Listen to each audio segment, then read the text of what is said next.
नमस्कार प्रणाम। मैं मगहिया जौन से गौतम सिंह राजपूत। कल एक पोस्ट आप सबको दिखा होगा, शाम को हमने डाला था और इसलिए डाला था कि आजकल के चंद लोगों को अपने जाति के कलाकार इसलिए पसंद है कि उनकी माँ बहन बेटियों का नाम लेकर गाना गाता है और तमाम ऐसे लौंडे उनके गानों पे रील्स बनाते हैं, स्टेटस लगाते हैं, लिंक शेयर करते हैं, पोस्ट शेयर करते हैं, अपने बाप की वाहवाही लुटते हैं।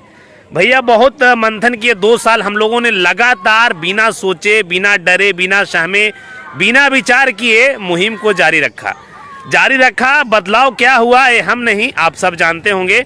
कितना लोगों को रोने पे और लाइव आकर गिड़गिड़ाने पे मजबूर कर दिया था मगहिया जवान। हालांकि वो तमाम भोजपुरियों से ज़्यादा हम मगहिया को चिंता था, क्योंकि भोजपुरी ऐसा एक संगीत है, ऐसा गाना है जो बिहार के हर एक कोने में बजता हो, चाहे वो जिस जिले की बात करें।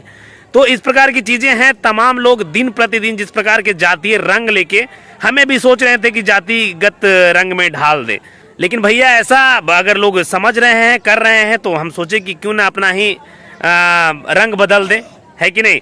क्योंकि हम बात करने जात का नहीं, जमात का आए थे। हजारों दफ़ा, लाखों दफ़ा हमने कहा अपने एपिसोड के माध्यम से, तमाम ऐसे लोग जो अपने जात के कलाकार को ही बाप समझ बैठते हैं, वैसे लोगों के लिए खास संदेश है। हमें अपना काम मुबारक, और आपको, आप सबको बहन बेटियों पे आने वाला गाना, अश्लीलता पे आने वाला गाना, आप सबको मुबारक। तमाम अपने माँ बहनों के साथ खूब धूम धड़ल्ले से सुनिए, खूब ठहाका लगाइए, खूब हंसिए और खूब मौज मस्ती करिए। यही शुभकामनाएं रहेगा आने वाले दिनों के लिए, आप सब के लिए। हमारा क्या, बाकी विशेष क्षमा प्रार्थी उन लोगों से जो लगातार 2 वर्षों में लगातार हमारे साथ हर घड़ी हर संकट में खड़ा रहें, और जैसे भी उन लोगों को मैं याद किया वैसे सब खड़ा रहे। उन लोगों से तहे दिल से क्षमा प्रार्थी हैं। बाकी आपका भाई आपके लिए हमेशा खड़ा रहेगा अपने प्लेटफॉर्म के माध्यम से। बाकी माफ़ी चाहेंगे आप लोगों से, तमाम ऐसे भाई लोग जो लगातार हमारे साथ बने रहें, हर दुख की घड़ी में, हर सुख की घड़ी में, दिन रात कभी भी याद किया तो भाई साथ रहें। लेकिन मुहिम अब बंद रहेगा।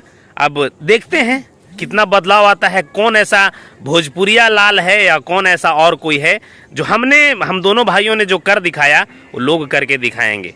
खैर, हम सब भी इंसान हैं और तकलीफ़ें तो हमें भी होती है, क्योंकि लगातार अपने माँ बहनों की गालियां सुनकर आप सबके लिए खड़ा था 2 भाई। सोचिएगा और विचार कीजिएगा। बाकी कुछ दोगले और भोसड़ी वाले कहते हैं कि कैसे जियो कैसे खाओगे, तो बेटा तुमको बता देना चाहेंगे, फार्मास्यूटिकल्स कंपनी में सीनियर मेडिकल रिप्रेजेंटेटिव का जॉब पिछले 10 सालों से कर रहे थे। पूछना रहे भोसड़ी वाले, और खानदान में कोई पढ़ा लिखा होगा तो ये कितना कमाता है सीनियर रिप्रेजेंटेटिव 10 साल एक्सपीरियंस होने के बाद। बाकी विशेष नहीं कहना चाहेंगे, विदा लेना चाहेंगे। इस वीडियो को दूर दूर तक शेयर कर दीजिएगा कि मगहिया जवान अब अश्लीलता पे मुहिम बंद कर दिया है।